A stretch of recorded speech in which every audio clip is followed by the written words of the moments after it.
Hi everyone, it's Kerri here, just getting set up. Got to start with the cough. All right, you go here. Things all over the place. There we go. All right. Okay, welcome to Tuesday Art Chat. Like I always say, these come around so quick, don't they? Got a very busy week coming up. I have my first Australia Zoo art retreat and just getting organised for that, figuring out what I've got to take, all the rest of it. I do the ones in Tassie. We've been doing those for 3 years now and kind of know what I need there. But this Australia Zoo one's a little bit different. So I'm just sort of got a million things in my head trying to figure out what I need. But that's all right. We still have to do our Tuesday chats. Just a reminder, next Tuesday, because I will be on this art retreat at Australia Zoo, we won't have a Tuesday chat. Okay, that's why we're finishing this 3-part series on the secret life of colour. We'll finish that today. And then there'll be a break next week. And then the following week, we'll get back into our regular chats about, I don't know, I haven't thought of it yet, things that I'm doing and that can relate to you guys as well. So we'll get back into that. We might break down what worked and what didn't on our art retreat. So yeah, I'll have heaps to talk about. Hi, Sandra and Andrea and Christy, Evelyn and Cynthia. It's good to see everyone getting on, which is wonderful. No debts on as well. Awesome. So yeah, so exciting times next week, but we have this week first before I get to go away. And I've got so much to do here. Still trying to plug away through my getting my exhibition for next April ready. And as some of you know, I've been working on a 3-part section of the Mohino wreck. It's actually just in charcoal, but they're quite big. And I finally finished the last section the other day, and then I held it up against the others and I had it in the wrong position. So, and you can't rub it out. It's charcoal. So yes, I'm back to the drawing board on that one. So I've had to order more paper, and I hate having to repeat a painting. That never usually happens, but I don't know if you're like me and you've painted something, you don't want to paint it again. That's for sure. So anyway, that's what I'll be working on this week if the paper arrives soon. So anyway, all right, enough about that. Let's get into our chat topic, which is, so like I've said, over the past few weeks, we've been exploring the fascinating sort of history of colour. So we started with the sacred pigments of ultramarine, vermilion and ochre. They were colours that connected artists to the earth and the divine. Then we wandered into the beautiful but deadly era of art. So we went into lead white, chrome yellows and arsenic greens. So the colours that were as dangerous as they were dazzling. But today we've reached the modern age. So art got a bit safer and of course more expressive than ever because a lot of new colours opened up to us. So this is sort of how chemistry started to give artists more freedom, I suppose. So how colour went from something you might have risked your life for something that you could actually play with because it's safe.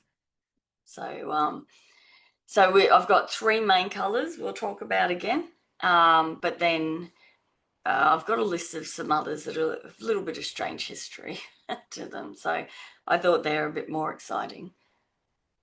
Oh, who's in Fiji? Sandra, very nice. Yeah, it would be nice to be on a holiday. So hi, Karen and Lee as well. Okay, so let's start. We'll go with Cobalt Blue. So before the 1800s, if you wanted a beautiful blue, your choices were limited. ultramarine that we talked about, made from that crushed lapis lazuli. It was more expensive than gold. But then in 1802, French chemist Louis Jacques Thenard, I'm going to murder these names, discovered cobalt blue. So it was the first stable, non-toxic synthetic blue pigment, and it was a revelation. So artists like Monet and Renoir and Van Gogh fell in love with it. Suddenly they could capture the beauty of like clear skies and shifting light and atmosphere of the outdoors in ways they never thought they could. So I'm going to just share my screen as I chat through this, because it's always better with pictures, isn't it? I find I get bored if I just have to listen to someone talk. Okay, wait on. I need to set this up. Hold on, where is it there? Let me quickly click that. Now we'll go back to sharing. Share. Oh, turn that off. Oh, why does this take me so long? Every time. Okay, you should be able to see some pictures now, hopefully. Okay, so this, of course, is cobalt blue. So it was the turning point. It made plein air painting possible. And, you know, sort of imagine Monet trying to paint water lilies without cobalt blue. It's calm, it's reflective, it's the color of clarity, serenity, and creative freedom. Scientifically, it's made by heating cobalt oxide and alumina together, creating a pure, stable pigment that never fades. This is Monet's series of Parliament House. That's the name I'm thinking. He did a whole series of Parliament House at different times of day. It was the view out of his window, I think, when he was in London, I think it was. And yeah, so just a different shifting light, but he used a lot of the blues in there as well. It's sort of cobalt blue glows under certain light, under UV light. Cobalt pigments can fluoresce faintly, and that's why restorers use UV lamps to spot retouching in old paintings. So while we call cobalt blue safe, it's technically a heavy metal, but the compound used in art is non-toxic. Still, some early 20th century ceramic workers inhaled cobalt dust and ended up with blue lungs, which can't have been fun. I mean, no, that's red. It's another painting there with using it. Sorry. And ancient Persians and Chinese artisans used cobalt to create those deep blue tiles and porcelain glazes. So, you know, we see cobalt blue, beautiful pigments in our pastels, of course, which, as I always say, pastels are the kind of brightest pigments. They're the most pure. So we don't see our pastel colors watered down. And then when Thenard discovered cobalt blue in 1802, Napoleon's regime immediately funded its production, not for art, but for military maps. They wanted a blue that wouldn't fade in the sun. So it was very handy when it was first discovered. And of course, we're all very grateful for all of these scientists and chemists that came up with these colors so that we don't have to risk our lives anymore to use them. All right, so next up is cadmium red. So we talked a bit about cadmium yellow earlier, but cadmium reds take things to another level. They were discovered in the 1800s, and artists adored them for their incredible saturation and permanence. So before cadmium, red pigments tended to be dull and unstable, or made from risky materials like mercury, which we talked about right at the start, I think it was. So cadmium reds are rich, opaque, and bold, the kind of color that really makes a statement before you even realize it. Henry Matisse used cadmium red for his energetic still lifes and interiors, and Mark Rothko layered it to create those glowing emotional fields of red in his abstract paintings.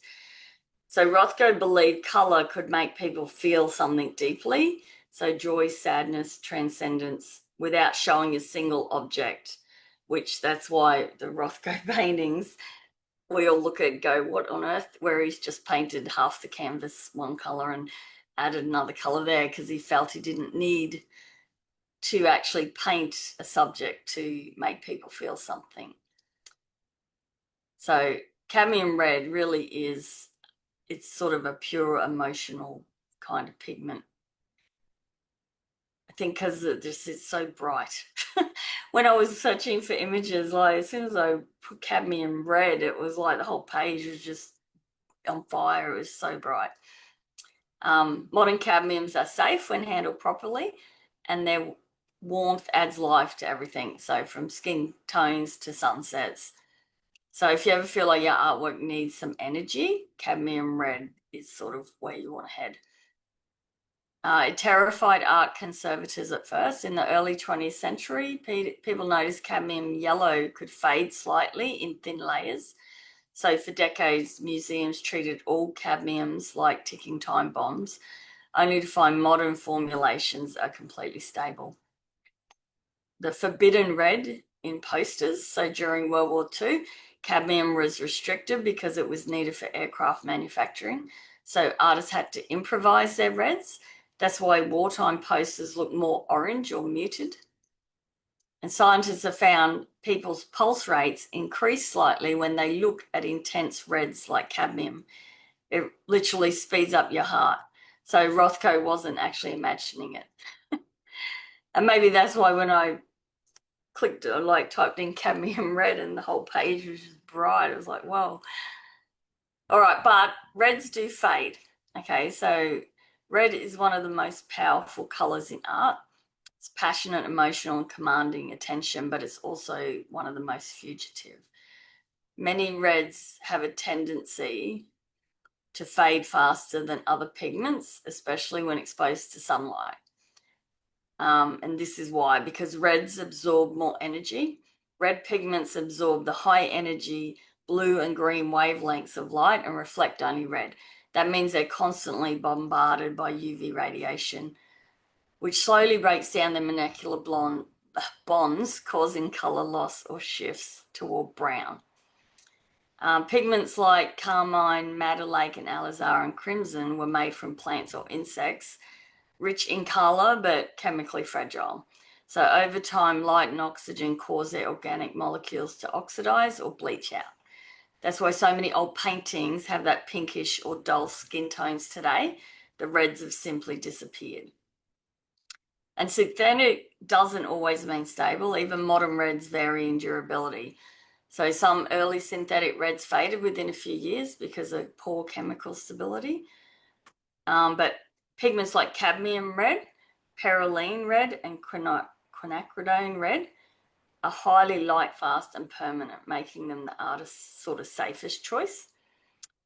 But you may have seen outside the studio, red car paint, signs, vinyl lettering, they always fade first. And I always notice this being a sign writer. We'd always have to let our customers know if they wanted to use red in their sign, that would fade a lot quicker than any of the other colors. So just it's the same chemical principle applies that organic red dyes break down faster under UV light than most other colors. Okay, so I don't know if anyone else has noticed that when they're using red in anything, that it does always fade first. And I think that's why a lot of people avoid red cars as well. All right, but I think they're more and more stable as sort of science gets better. Okay, so our last main color is phthalo green. So this pigment wasn't discovered until 1930s by accident, actually. Chemists were experimenting with industrial dyes and stumbled across a bright, incredibly stable blue-green compound made from, here's one, copper, Phthalos and cyanine. So it turned out to be one of the most intense pigments ever created. No, I've only got those two pictures. A tiny touch of phthalo green goes a long way. It's rich, staining, and almost electric in intensity, but when you mix it with yellows or reds, it produces beautiful natural greens and deep teals, which was in this picture here. Artists quickly replaced all the old arsenic-based greens with phthalo. It was vivid, safe, and practically indestructible. Emotionally, it's the colour of renewal and vitality. It brings a modern, energetic pulse to a painting. You'll find it in landscapes, abstracts, and contemporary works alike. So it was kind of born by mistake. In 1935, chemists at ICI were trying to make a new blue dye. Instead, they got a stubborn turquoise compound that stained everything. They couldn't wash it off, even from their lab walls, and realised they'd found a super stable pigment. So it is that strong it can take over your palette. So artists joke that if phthalo green gets on your brush once, it'll show up in every painting for the rest of your life. It's that staining. So just remember to be really careful with the phthalos. The same pigment chemistry used to colour banknotes and British racing green car paint because it is insanely light, fast and durable. So many landscape painters mix a touch of red or burnt sienna into the phthalo to sort of tame it down a bit because it's kind of too intense to use straight from the stick. Okay, I'm just going to stop sharing for a second. They're the three main colours. Then, of course, there's the emotional side of modern colour. So with all of these new pigments, I'm just going to get that. It sort of became revolutionary that artists no longer had to worry about scarcity, toxicity, or fading. They could finally use colour for feeling and not just for realism. So think about with Roscoe's reds and Picasso's blue period, or even the glowing modern pastels we use today. So colour became a language, one that could express mood, personality, and story without needing words. So I suppose modern colour brought a lot of freedom around. So we've come a long way from grinding gemstones and working with poison. So colour today is about choice, emotion, and self-expression. So, you know, you can really go to town with it. We're not limited in any way like the old masters used to be. So we're really lucky with that. And yeah, it's, I don't know, it's just, we probably don't really think about it because we were born in the era that colour was everywhere. We could go and buy anything we want and use it safely.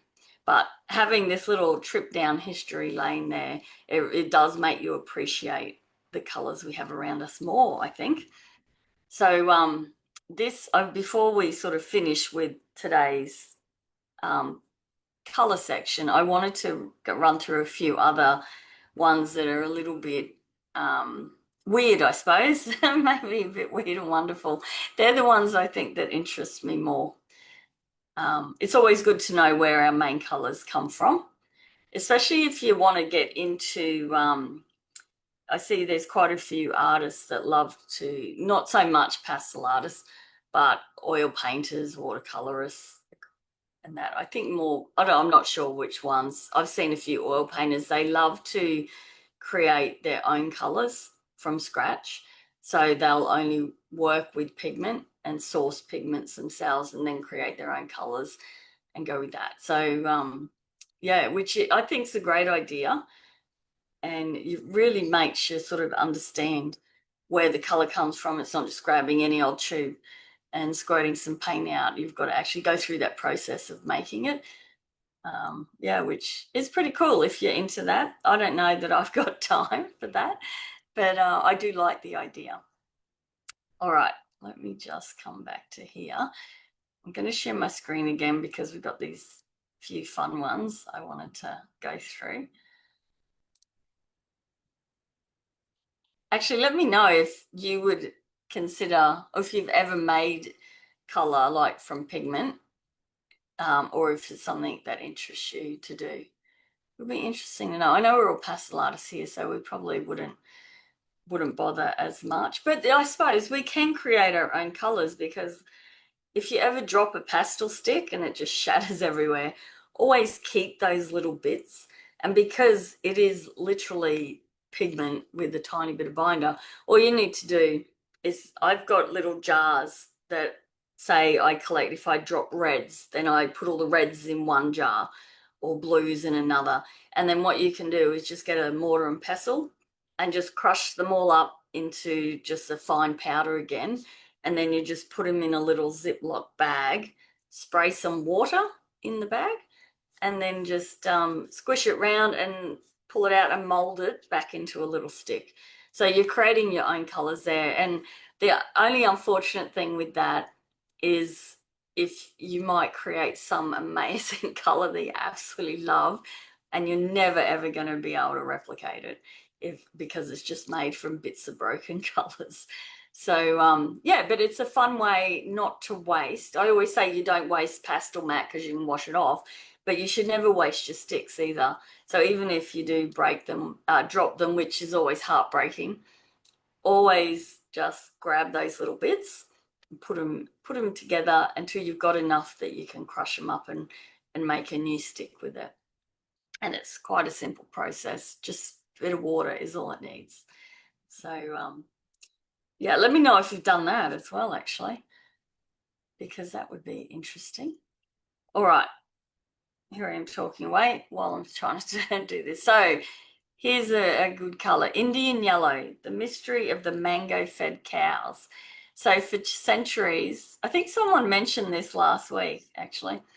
For centuries, artists adored Indian yellow, a warm, glowing pigment unlike anything else on the palette. So legend says it was made from the urine of cows that were fed only on mango leaves. The cow's waste was dried into golden cakes of pigment, which gave paintings that luminous glow you see in Indian miniatures and, say, Turner's sunset paintings. Whether or not it's entirely true, it's likely based on fact, but the pigment disappeared in the early 1900s when authorities banned its production over animal welfare concerns. So today we use modern Indian yellow hues. Totally cruelty-free, but just as radiant. Oh, now we've got this one. This is Cochineal Red. So this one isn't a myth at all. Cochineal comes from a small cactus-dwelling insect from Mexico and South America. When crushed and mixed with alum, which is a kind of salt, it produces an intense crimson used in textiles, paints, and even food. So in the 1500s, when Spain discovered it, cochineal became so valuable it was shipped back to Europe alongside gold and silver. So even now you'll find it listed in ingredients as E120 carmine. So yes, that bright red lipstick or lolly you've eaten might just have a colourful history of its own. I don't know that they would still, I don't know if they would still use it. It says that it is still used in, listed in that carmine colour, but I don't know. Pretty gross, actually. But, you know, when you're trying to find colour, you'll do anything, won't you?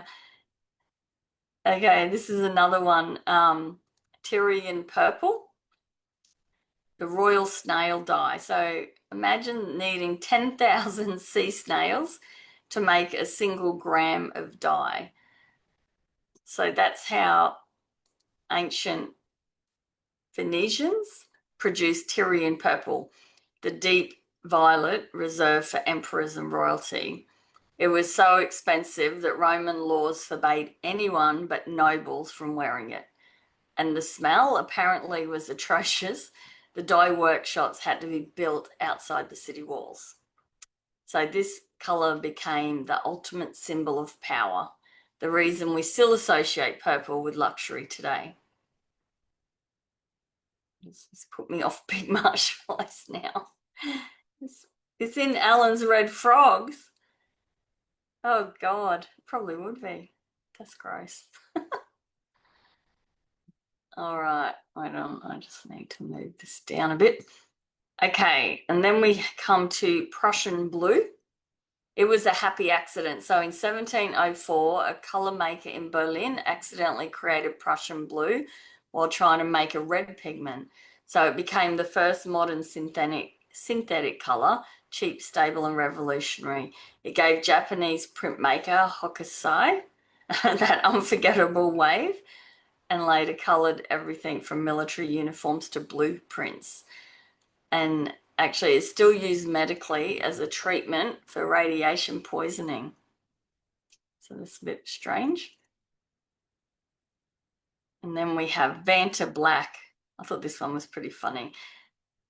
So we'll jump to the 21st century. Scientists invented Vantablack. It's a coating made of carbon nanotubes that absorbs 99.965% of light. Objects painted with it look like holes in space. You can't see texture or shape, just a void. When artist Anish Kapoor bought the exclusive rights to use it, other artists rebelled. Stuart Semple created Black 2.0, which is a rich matte black that anyone can buy except that artist Kapoor. He literally, Semple literally banned him by name in the terms and conditions. So it was a get back because Anish Kapoor bought those exclusive rights and wouldn't let any other artist use this Vantablack. So Stuart Semple, created a new one that was just very similar and let everyone use it except on the terms and conditions it has that artist's name written there saying that he's never allowed to use it or buy it or anything. So even in our modern day, colour can still cause controversy. So I thought that was pretty funny. And then we have, there's another one of that black. And then check out how much this one glows. Han Purple, kind of the lost Chinese colour. So over 2,000 years ago, Chinese artists invented a brilliant purple pigment made from barium copper silicate, yep, centuries before Western chemists even knew how. So then the formula was lost for millennia and only discovered in the 1990s by archaeologists studying ancient pottery. So even weirder, when exposed to certain frequencies, Han Purple emits light in the near infrared range, something no other ancient pigment does. So this one literally glows in wavelengths that we can't see. It's amazing how some of these, like the techniques and stuff used so many centuries ago, we still wonder how, how they did it. It's kind of mind-blowing that, these things they did are lost to us, and then we only just rediscover it years later. And then lastly, we have, I don't have any more pictures for this one. Oh, okay. So quinacridone magenta. So it's a pigment that shouldn't actually exist. So it was discovered in the 1950s when chemists noticed a mysterious red deposit forming inside industrial pipes. So it turned out to be a brilliant transparent magenta, now one of the most important pigments in modern art. All right, so we've now travelled through thousands of years of colour. We went from the caves of Lascaux, I don't know how to say any of these words, to the modern studio. So each pigment has its own story, but together they tell a bigger one. So how humans have always searched for beauty, even when it's dangerous, difficult, or fleeting. And now that same spirit lives on in every artist who picks up a brush or a pastel stick. And whatever we create, whenever we use colour, we're all part of that colourful history. So I'm sure in 100 years from now, they'll look back and, like we said, was it the other week, we were talking about dangerous ones, they'll look back and probably go, oh, they were crazy, they were using this, but we might not even know about it. But I think technology nowadays is good enough that we do know the dangers associated with what we're using. But yeah, it would be interesting to look back. There could be a lot more colors in the future. Who knows? So yeah. All right. So like I was saying earlier, this sort of brings to the end our little 3-part series of color. I know they've all been fairly short, just a half-hour little chat, but we're sort of finished with that. So next week there's no Tuesday art chat. I'll be at the zoo doing that retreat, but then we'll be back the following week. So hopefully you'll join me then. I'll put a reminder out again. If you are thinking of going on an art retreat, I do have the link. I put it in the chat earlier. I've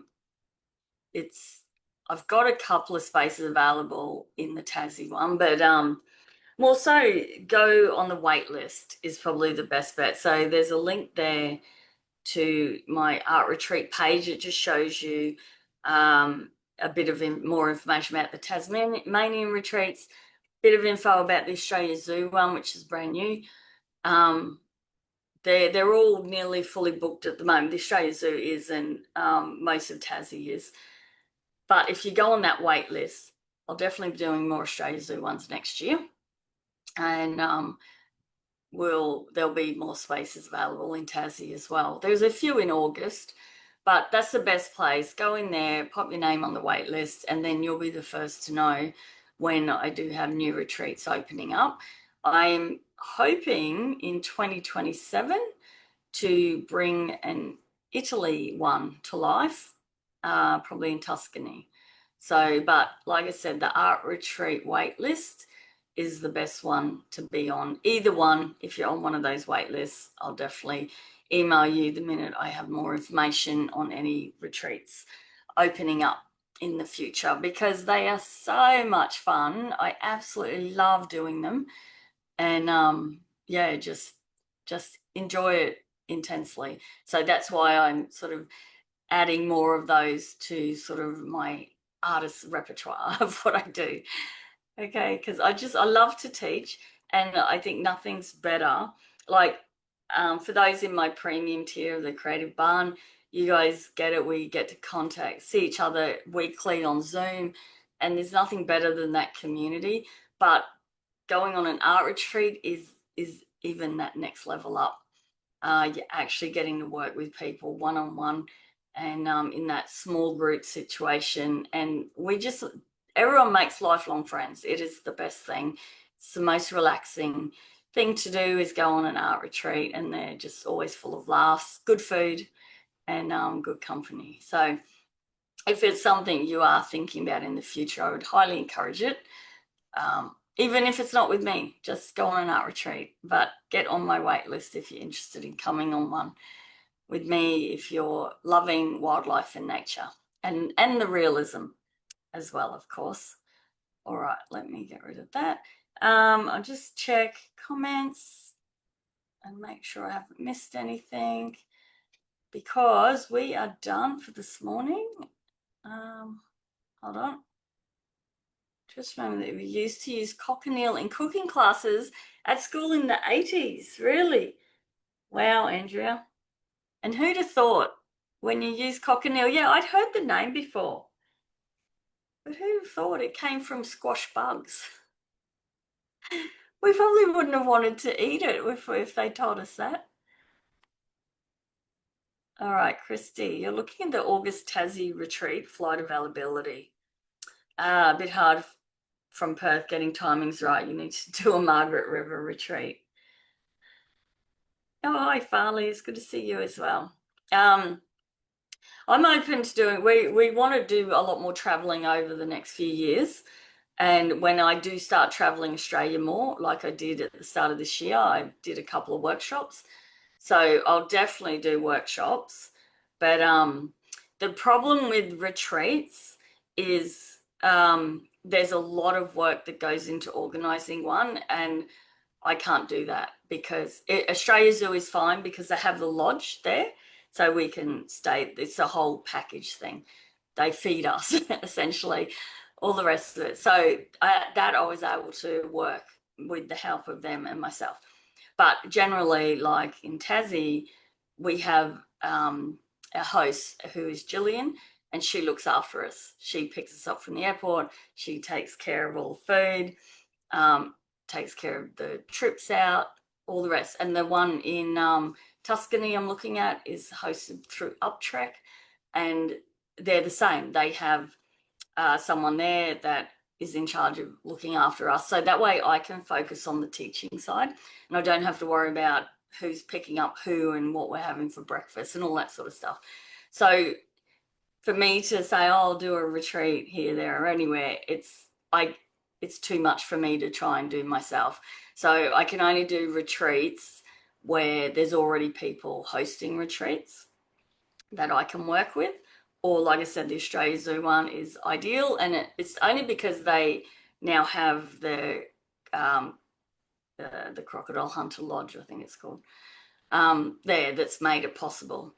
So yes, but like I said, on that wait list is the best place to be if I do end up being able to figure out some other ones around Australia especially. I'd love to do them all over the place, but for now we're going to go with the two we've got, and then hopefully Tuscany next year in 2027. But like I said, I'll keep you posted. All right, guys. So for all my members on here, I'll see some of you guys tomorrow morning for our creative play. Actually, no, for some of you members, I'll see you tonight. We've got our Q&A. Julie, you better start saving for Italy.